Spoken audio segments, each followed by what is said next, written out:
Hello, everyone. This is Trisha Ramsey, and on behalf of Conversica and 451 Research, which is now part of S&P Global Market Intelligence, I would like to welcome you and say thank you for attending today's webcast titled Prioritizing Experience to Accelerate Opportunities in the Customer Journey.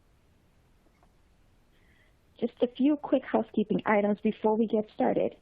To ask a question, simply type it in the question box on your screen. We will get to as many as we can during the Q&A session. The presentation slides are available for download in the resources section in your console. And finally, the on-demand version of the webinar will be available for download once the live event concludes. Let's introduce our speakers today. Leading off today's discussion will be Sheryl Kingstone, who is Research Director of Customer Experience in Commerce at 451 Research. Joining Sheryl, we have Sonny Dasgupta, who is Senior Director and Head of Product Marketing at Conversica. We welcome our speakers today, and with that, I will turn it over to Sheryl. Thank you very much, and really glad to be here today. It's a great topic that we're really trying to approach is, what is going on to improve this overall customer journey, especially in a B2B. There's a lot of research out there that talks about consumer experiences, and there is not enough when we talk about truly connecting with our customers in more of a business environment. So connecting with customers has been intensified in the age of COVID as we all sheltered in. We heard enough of that.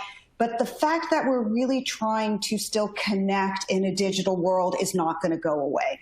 And so the importance of emotion was important prior to COVID. It's going to be important during COVID. It's going to be important as this whole thing turns into an endemic and we move forward. But we have to understand that there's different ways to connect in the digital world.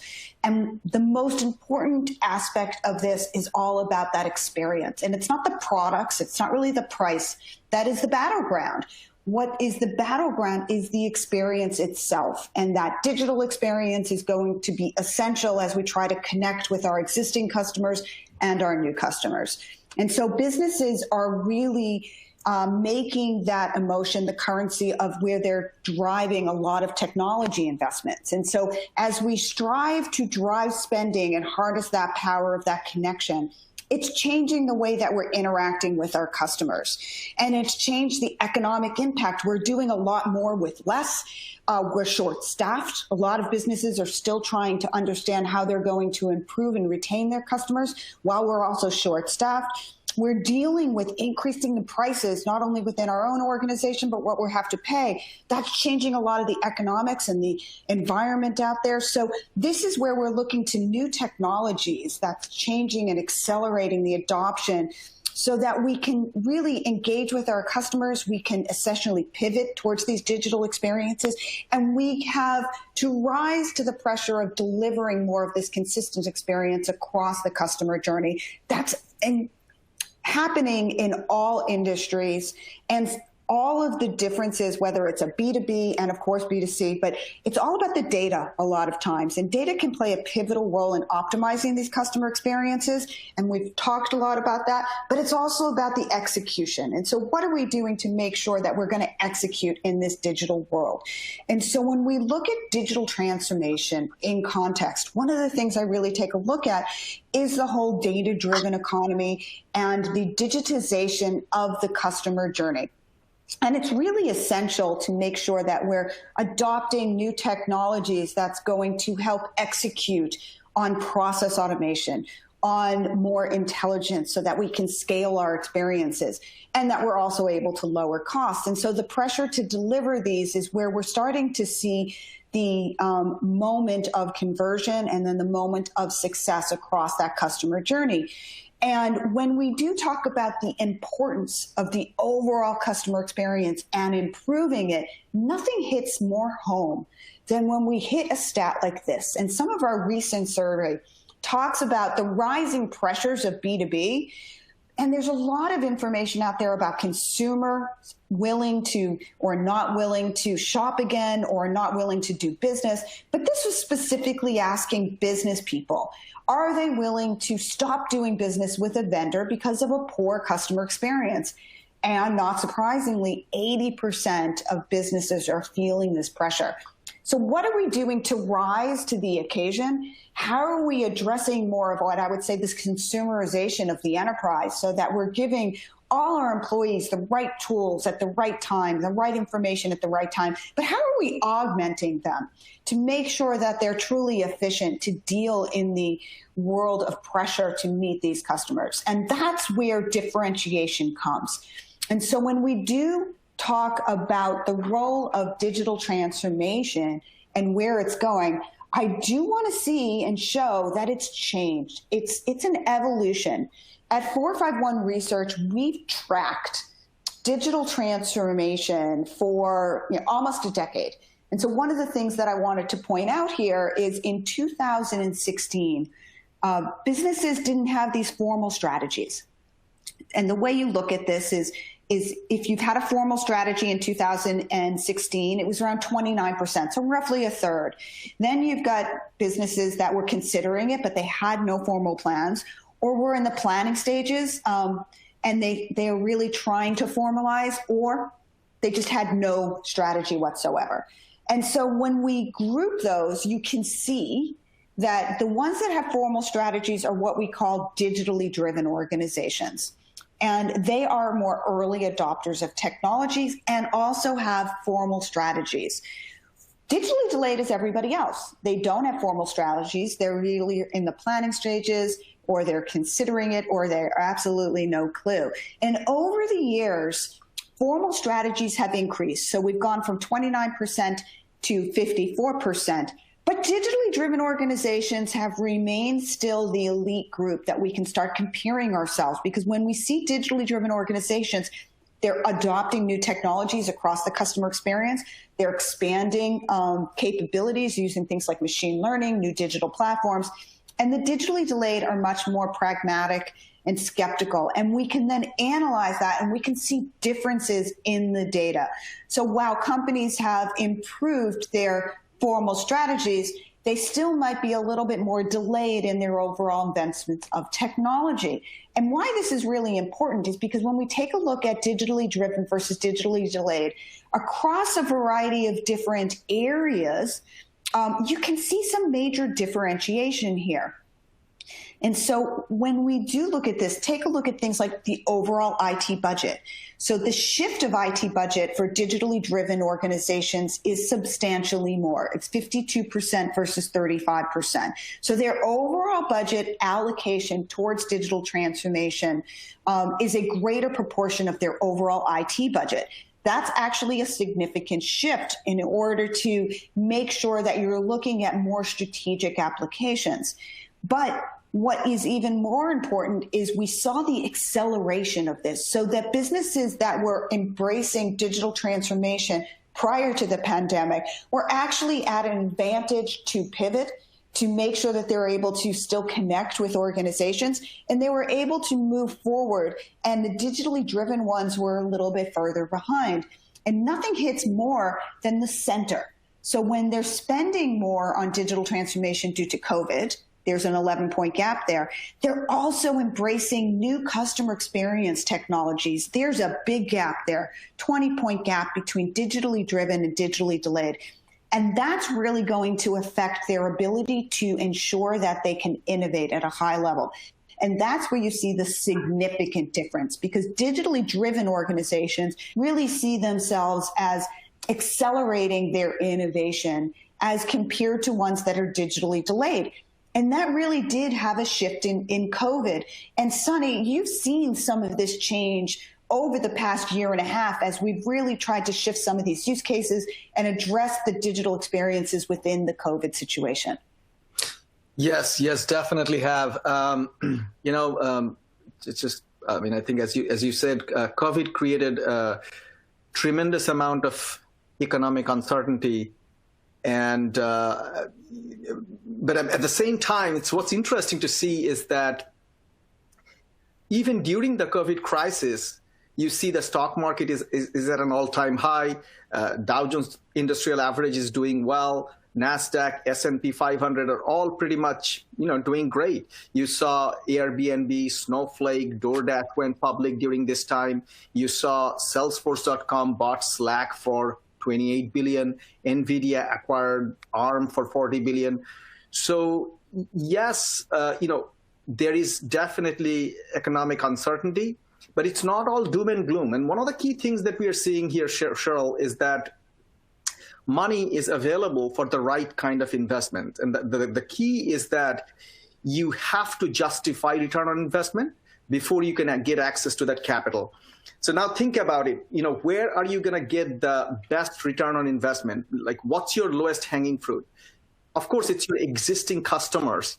And right now, every business is focused on customer retention and customer expansion. Revenue predictability has become super important.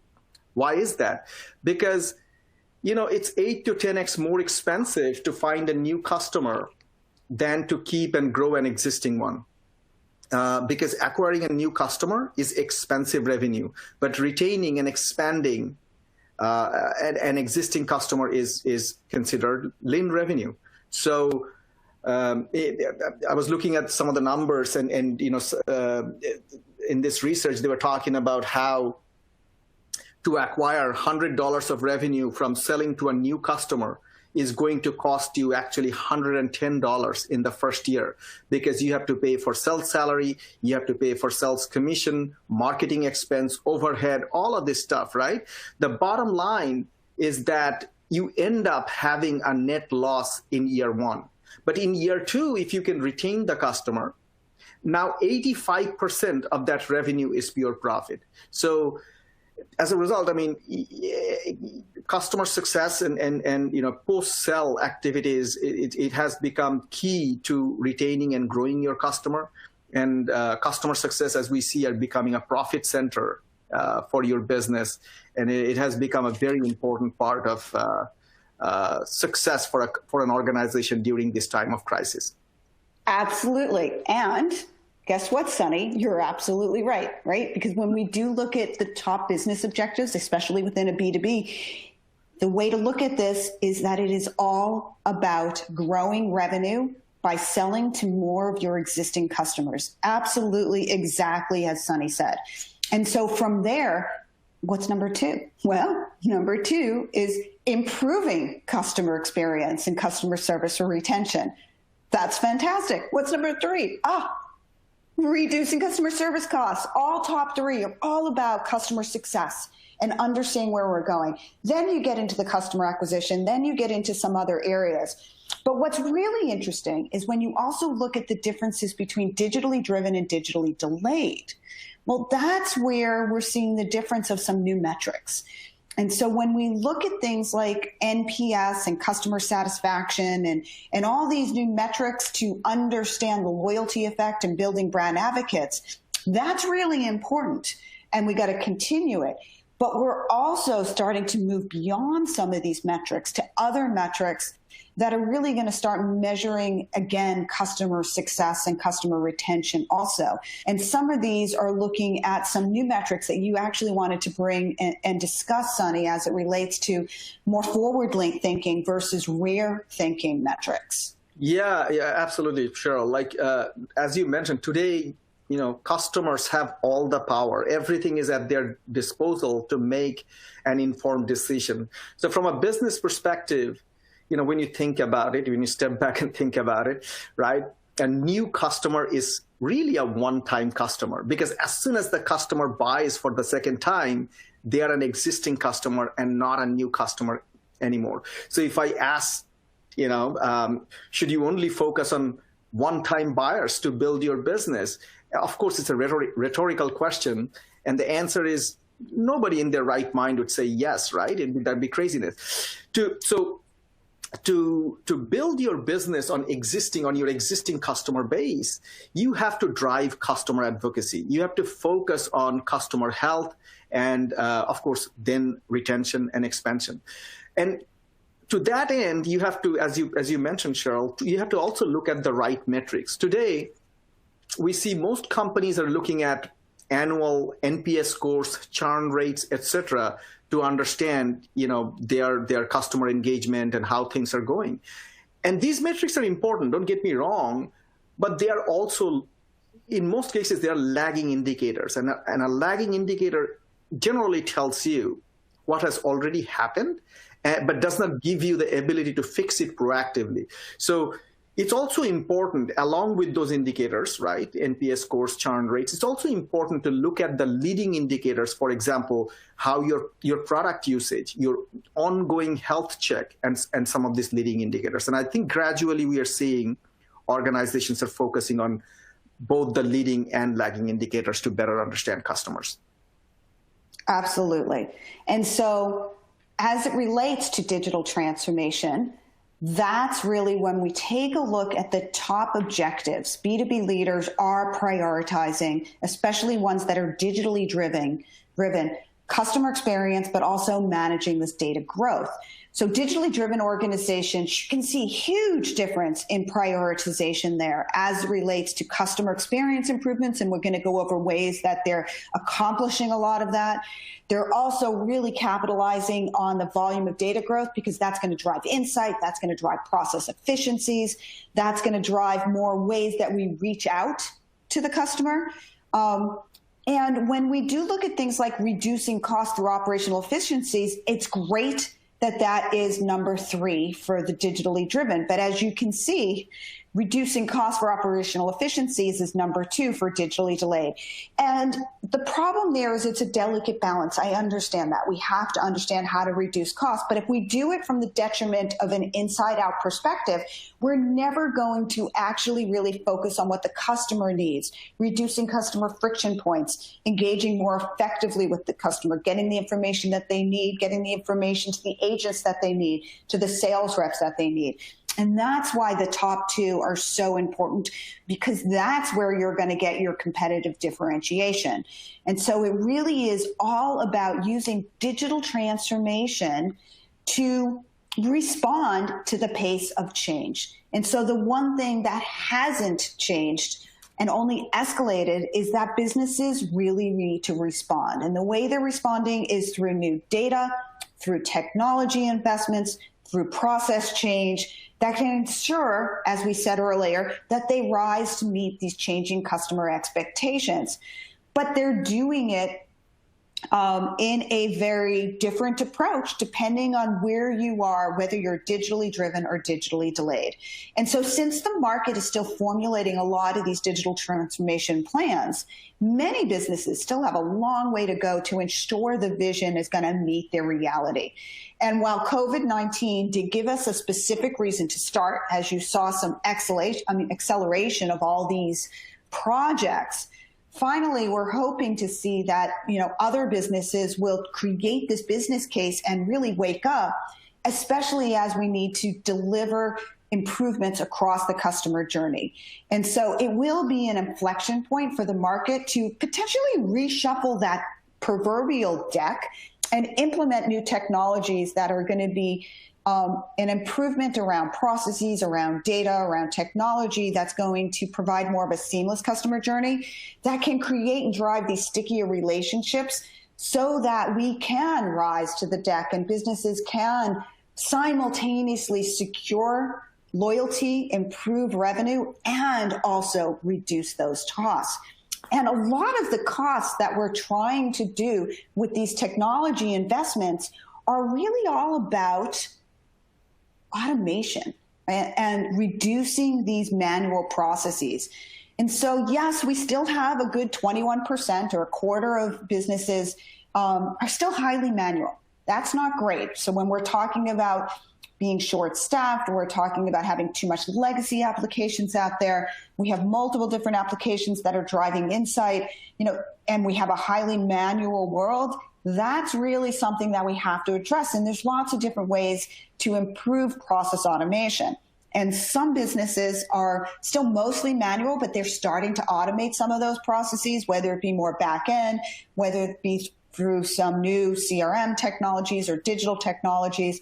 But the ones that are really moving towards mostly automated with some manual processes and the holy grail is to be highly automated, which a lot of businesses aren't there today, we need to look outside of our traditional box and really evaluate some of these new technologies that are more machine learning, that can extend beyond divisional borders, that can really capitalize on some of the new engagement channels that are out there that your customers are on. And so that is where, when we really take a look at some of the new technologies, we look at new digital approaches that can help scale that, what we call the experience economy. And so that's where AI and digital experience and omnichannel really does come to top of mind. And it's not just for consumer-based businesses, because B2B businesses are investing across the board, from modern digital platforms that can use AI and machine learning to improve the overall customer experience. They're doing it across the journey. So 88% of B2Bs are really looking to incorporate multiple different engagement channels into their mix. They're looking to improve these digital channels with new communication channels so that you can communicate differently with these prospects. But we're also trying to do it in a scalable fashion with virtual assistants. So like 81% of B2Bs are stating that marketing and customer service and customer success efforts can really be improved by these new virtual assistants that can automate or digitally engage and keep everything moving, especially in more of a process-centric way that's more automated. And it's absolutely critical. So how some of these tools are really used together has to do with things like embracing conversational. And why conversational is so important is because it's how we think. It's why things have so many friction points for not only the customers, but our employees. So 83% of businesses state they're really trying to use these more conversational interfaces and how important it is.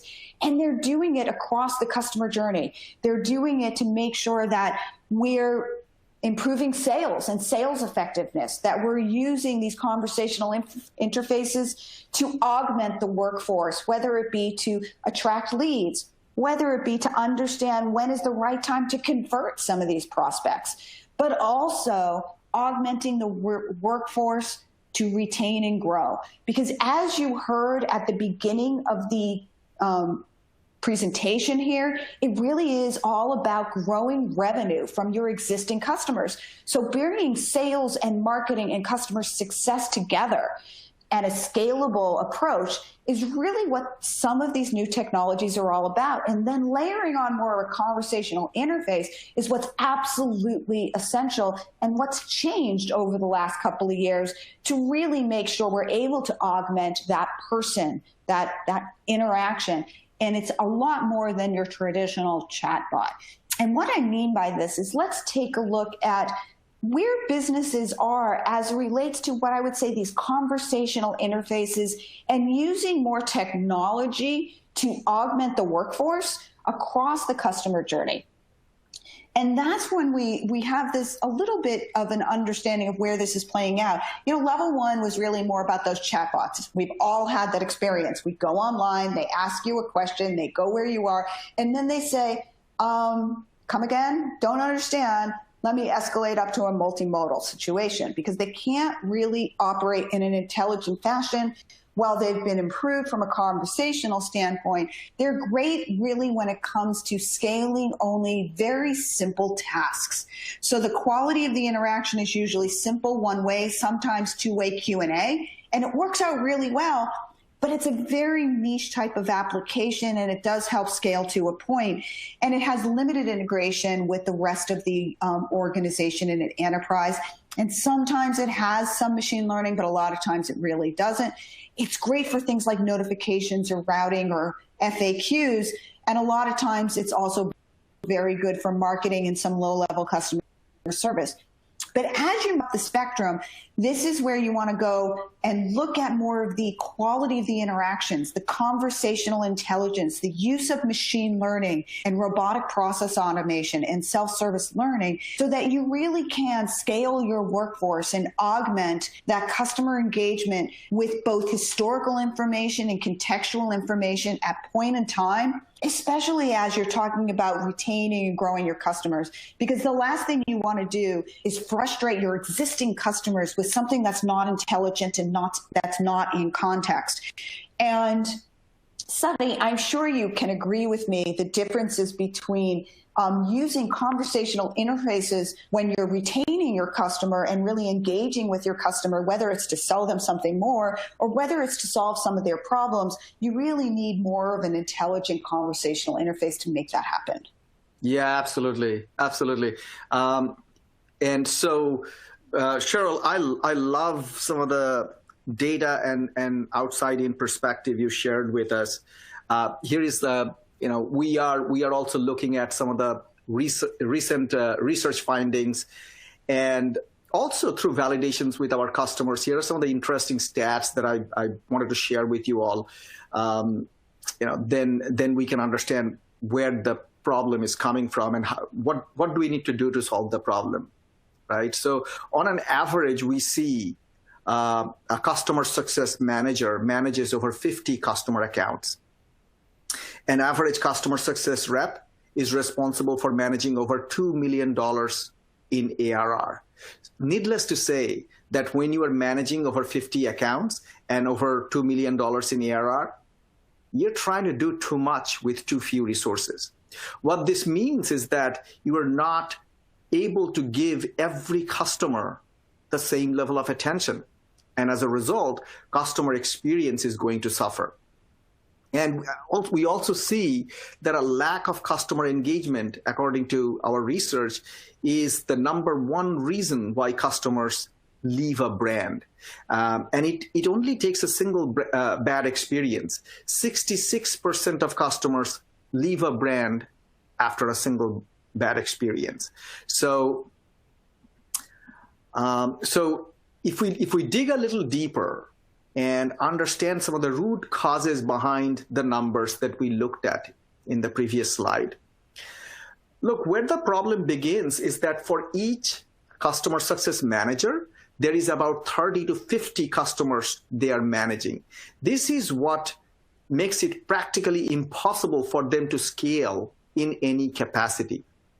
And what ends up happening is that you tend to focus on a few high-value customers, and then you ignore the rest.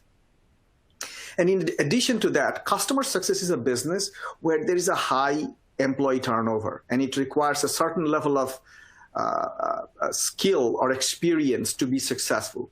So this is something that you can't pick up overnight. So now, if you have a high turnover and you don't have the budget to hire headcount, I mean, this is exactly where the vicious cycle begins. And it is all downhill from there. I mean, now think of the cascading effect of that. This results in a bad customer experience, low product adoption, lack of customer engagement, forgetting to schedule review meetings and remind customers that their renewals are coming up. These are some of the indicators that we were talking about, metrics that we are talking about, that will tell you how things are going, and which then leads to your lagging indicators, low return on investment, low customer satisfaction, NPS score. And this is why we see high churn and lack of customer renewals. By the time a customer success manager comes to know about it, it's too late. The relationship has already been damaged. The opportunity for expansion is lost, and revenue is compromised. So why is this something that a business should be concerned about? You have so many things to worry about. Why this? It's because it directly affects your business viability. When customers are leaving because they are not getting the business outcomes that they are looking for, your ARR or your revenue, they're both impacted. And in this difficult time, focusing on your existing customer to drive revenue is, as I mentioned before, is the lowest hanging fruit. If you fail to do that, of course, your business viability would be at risk.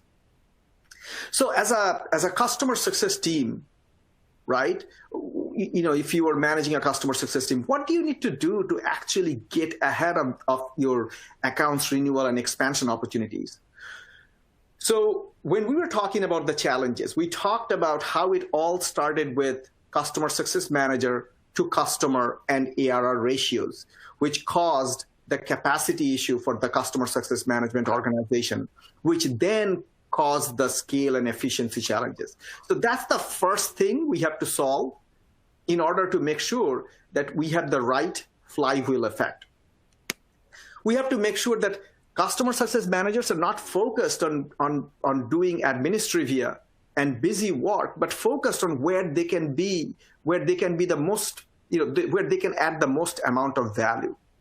This is the key to their success. This is where we can help. Because if you can do that, you can start to turn things around. Suddenly, you can engage every customer and start improving the customer experience. Now, the flywheel is in motion.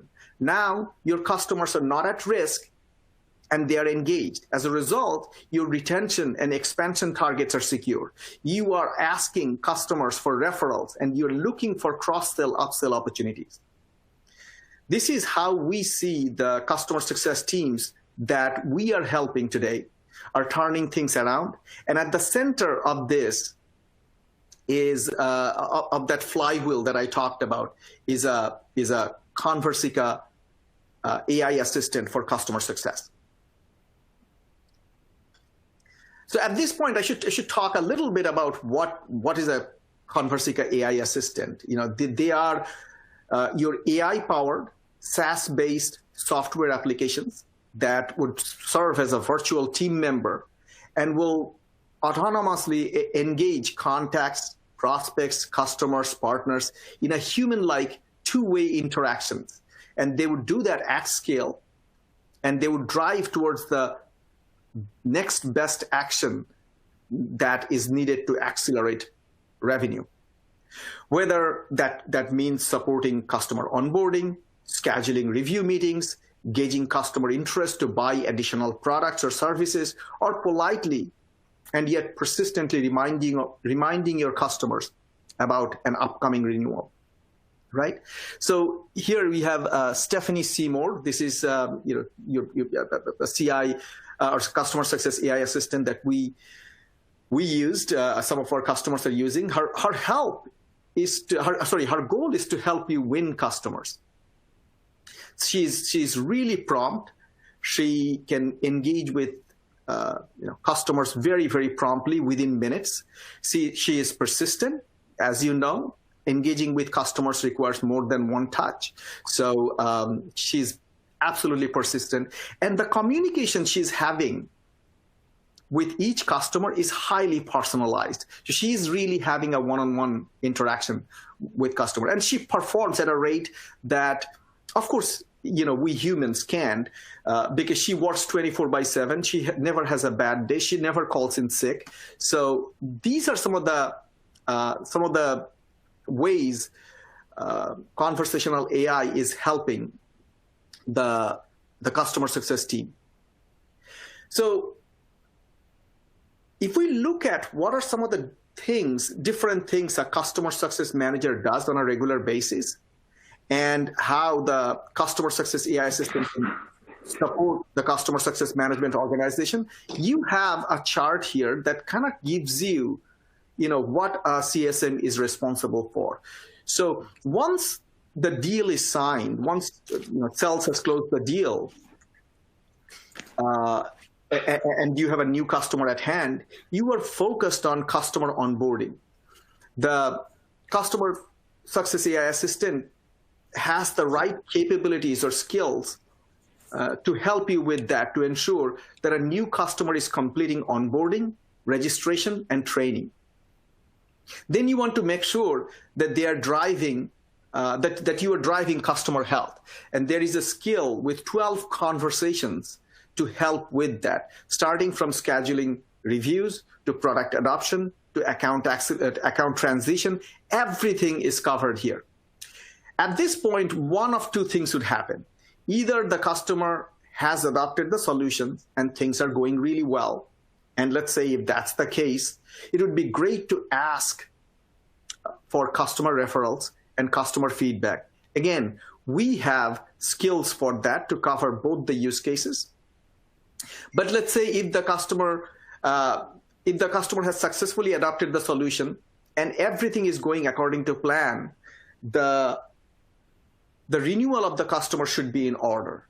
And at the same time, we need to be thinking about expansion of the account through cross-sell, upsell, right? All these use cases are supported by our customer success AI assistant. So now let's look at the other possibility. Let's say things are not going so well with the customer. The customer is at risk. Again, the customer success AI assistant has you covered. Once the problem is identified through customer feedback, customer health check, we can expand product usage and higher adoption. So basically the idea is that if you look at every potential scenario, the customer success AI assistant has coverage to help a customer success manager to be successful. So now let's look at, how that works, and I'm going to go into specific examples. So the first thing in our solution approach was driving scale and efficiency, right? That's what we talked about. To that end, we provide out-of-the-box prepackaged skills and conversations that would help you consistently manage customers at scale to drive customer health. In the interest of time, I wanted to highlight just a few of these capabilities.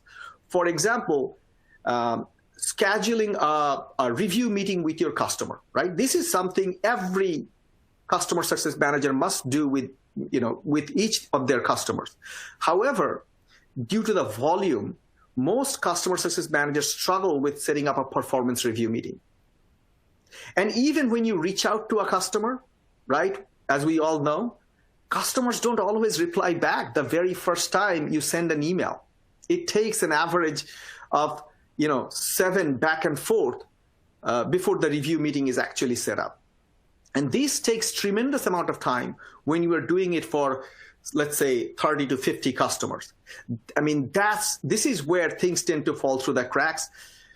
And Conversica Customer Success Assistant will facilitate this back and forth with your customer to set up the meeting. As you can see here, the Customer Success AI Assistant, Chloe Sanders, continued to stay on top of things by politely and persistently following up with the customer.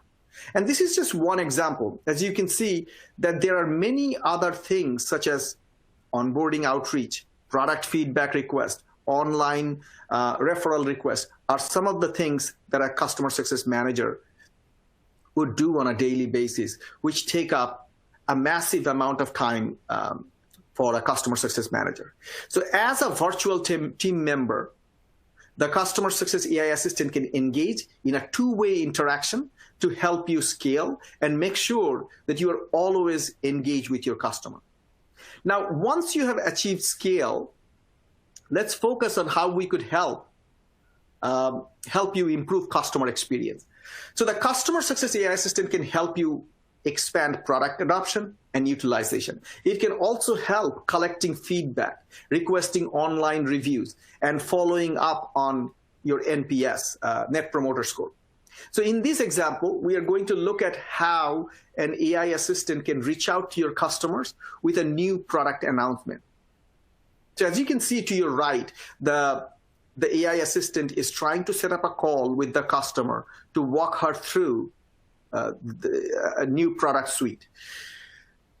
This is a great way to expand the adoption of your products. Now, just because the AI assistant reached out doesn't mean that they will get an immediate response from the customer. It may take multiple attempts and follow-ups to eventually set up the meeting.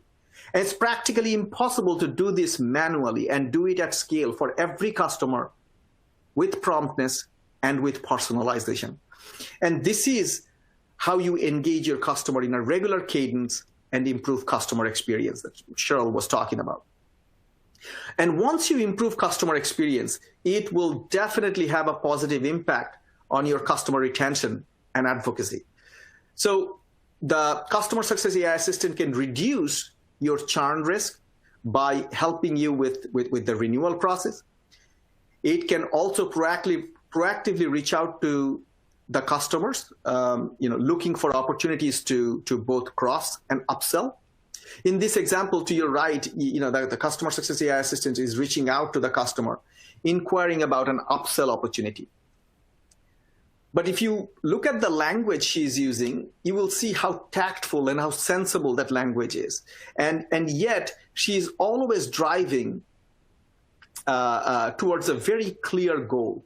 And she can do this from the very first day without training. This is because all the training has already been done through machine learning, as we talked about. This is why our customers feel comfortable to have the customer success AI assistant reach out to their most valued customers. It is because of this human element. And in most cases, when you look at the back and forth, the end customer doesn't even know that they are being reached out by a non-human. So in the previous slides, you looked at some of our customers who are using our customer success AI assistants, and they're pretty well-known brands. But what I'm going to do here is look at one specific customers pretty closely. And I know you all are familiar with the telecom giants Sprint and T-Mobile, and and most of you know that they merged in 2020 to become one company, Sprint T-Mobile. So Sprint had over thousands of small to medium-sized business customers who were on their legacy systems, who needed to migrate to a new platform. And so what Sprint did, they tried to reach out to these small, medium-sized businesses with traditional outreach, but didn't get, they were not getting through to these business customers. They were not able to schedule the account reviews with over 3,000 customers to inform about this and upgrade them. And at that point, that's exactly when they looked at Conversica AI Assistant. So Sprint used Conversica Customer Success Assistants, which they named Emily, to message to over 100,000 contacts with a 22% engagement rate, and of which 11% became hot leads. So the payback for Sprint was amazing. In the first 2 weeks, Emily had emailed over 3,000 customers to schedule account reviews that resulted in 970 engagements, 540 hot leads, and 78 new lines and multiple solutions and add-ons and upgrades.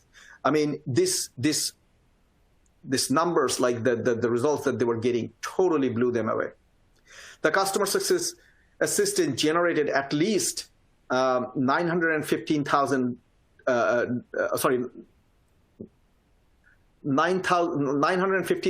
ARR with device upgrades of existing customers in less than a year.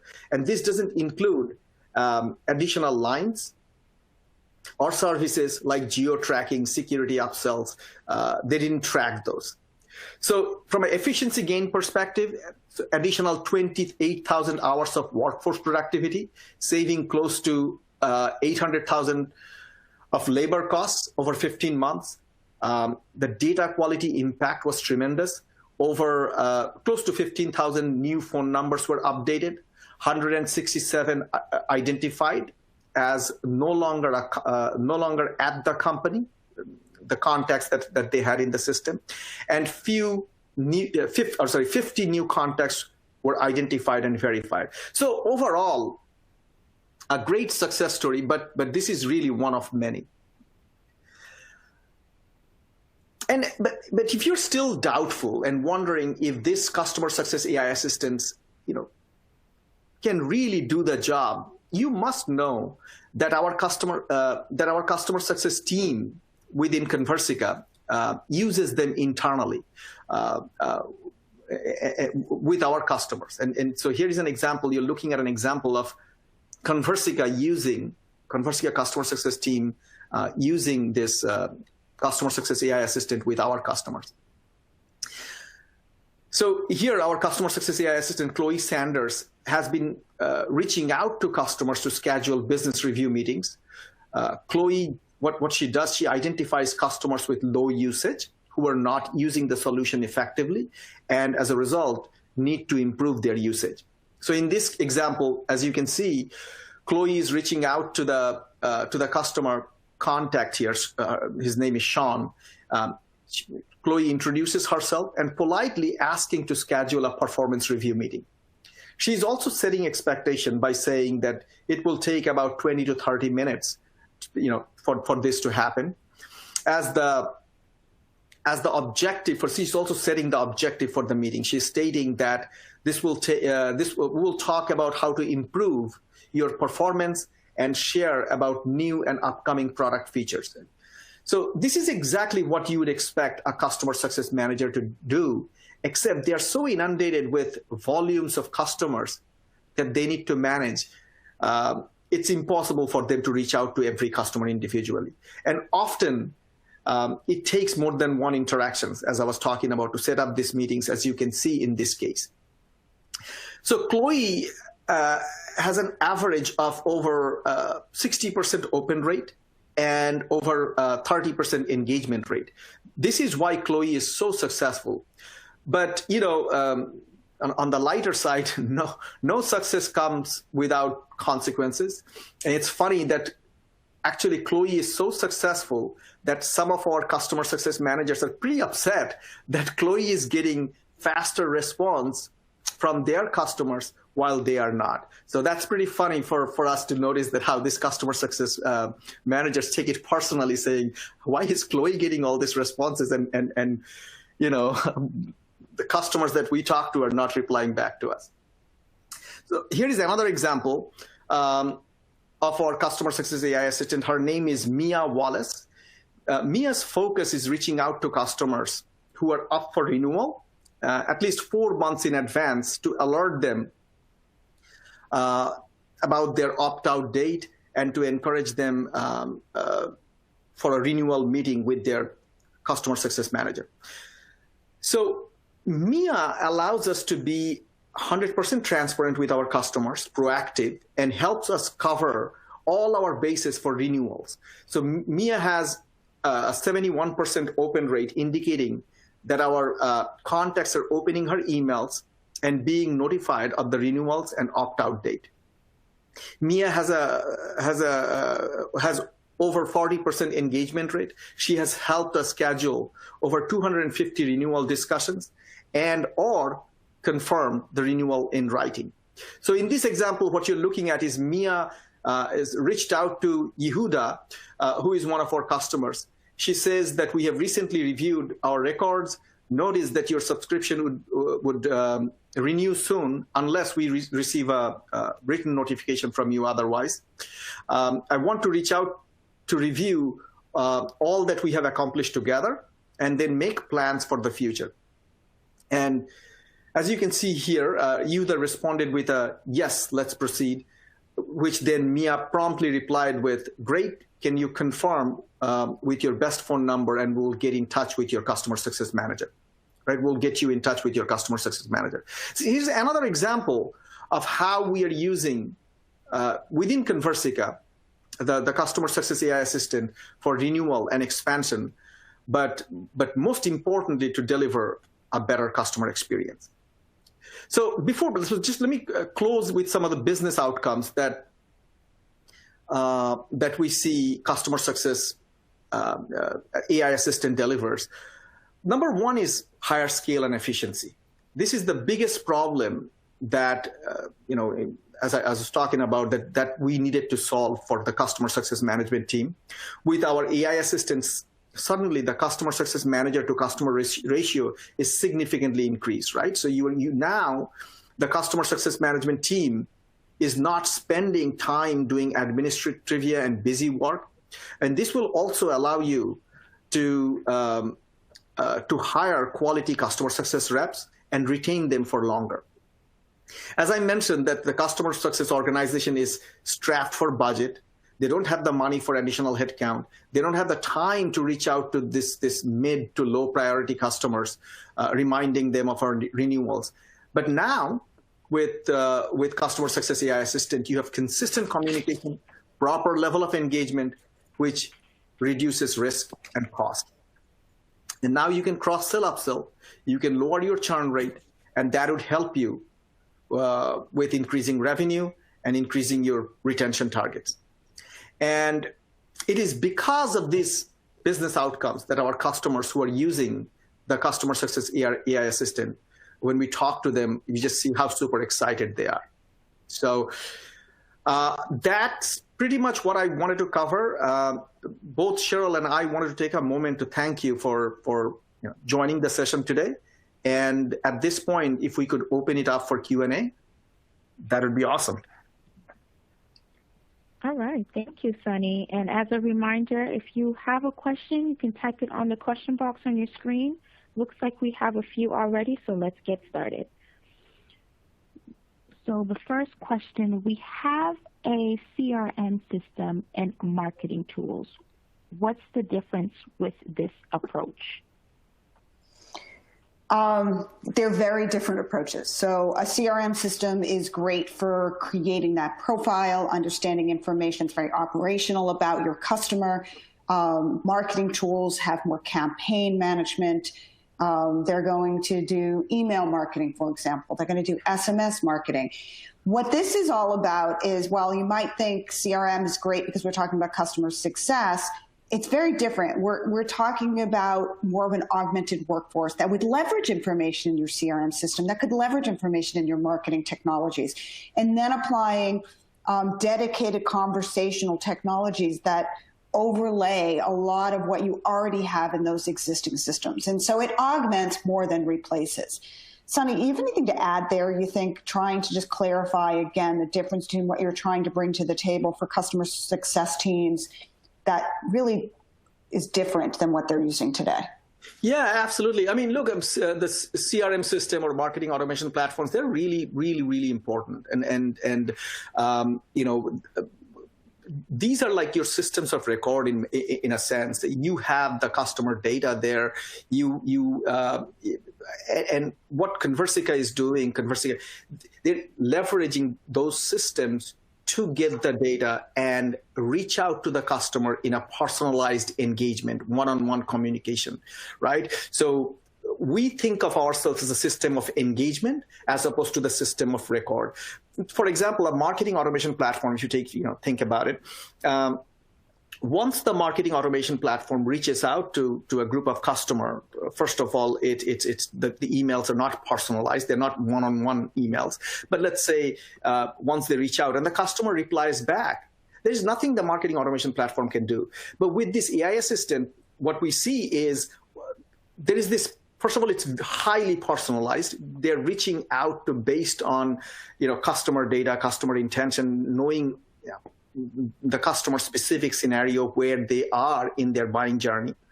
But then it's a consistent back and forth, right? Depending upon how the customer replies, it will have a very specific customized answer for the customer and gradually move them to the down the funnel to the right individual, to either close the deal or to expansion, retention, whatever the thing might be in terms of accelerating revenue.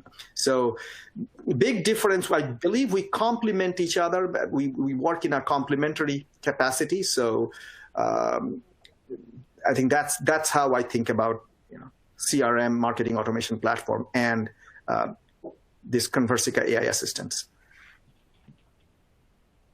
Great. Moving on to the next question. Can machine learning be that accurate? How do you ensure its effectiveness and accuracy?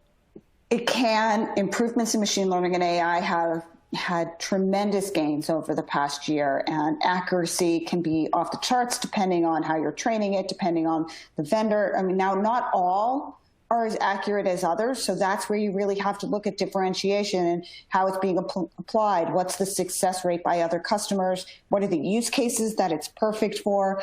Because there's lots of different approaches to solving this problem, and they're not all the same. So it really depends on the right algorithm for the right use case and the right way you're going to apply it and train it. Sonny, any other recommendations there? Yeah, I mean, I would say, look, I mean, that the key operative words here is machine learning, and learning takes time. When you look at our history, we have been in business since 2007.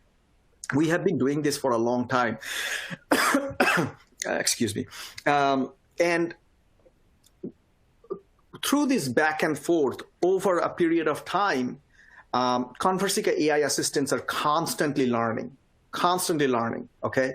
Right now we have 98% accuracy, which is better than most humans, definitely better than me. These systems are constantly learning, and customers are using them. Like, you looked at the current customers we have. These customers are like your top Fortune 100 companies we are talking about, and they're using these our capabilities, Conversica AI assistants, with their customers. So and getting tremendous results, and are very happy with how they're being used. But the key to it is it takes time for the machine to learn. Like, this machine learning takes time. I remember initially it was not as strong as it is now. Over a period of time, learning from different customers' experience, we are using it internally. That's, I think, the key to the success. All right. Moving on to the next question. Do you offer customers the ability to edit conversations? Yes. So the short answer is yes. We do offer customers the ability to edit conversations. One of the things, how we are different, one of our key differentiator as Conversica is that because we have been in business for such a long time, and we have been doing this for such a long time, we talked about this 98% accuracy. One of the reasons we see customers are using our solution is because of the learning, the accuracy. So one of the things that we don't want you to do when you have the solution is throw that all out and start from scratch, because that doesn't make much sense. I talked about our success rate in terms of open rate, engagement rate. These are really high. And why are they high? Because we provide you prepackaged content. The content is already there, right? And they have been tested and proven and reliable. So we don't want you, our advice would be to not change everything that you have, but make modifications based on your audience, based on what you're pitching. So to that end, there are variables that you can modify, you can edit to make these conversations highly personalized. But so with Conversica, you get the benefit of all that learning, but you also have the flexibility to modify them as you need. Thank you, Sonny. I think we have room to squeeze in one more question. Let's see here. Apart from English, what other languages does your platform support? Yeah, so we, apart from English, we support German, French, Spanish, Portuguese, and Japanese. And of course, we are looking at 5 languages plus English. And we are also planning to expand on that. And I know our R&D team is working on that. Awesome. Well, that concludes our webinar for today. We want to thank Sheryl and Sonny for a very informative webcast. And as a reminder, the on-demand version of this event will be available shortly. So on behalf of Conversica and 451 Research, thank you for attending and have a great day. Thanks, everybody. Thanks.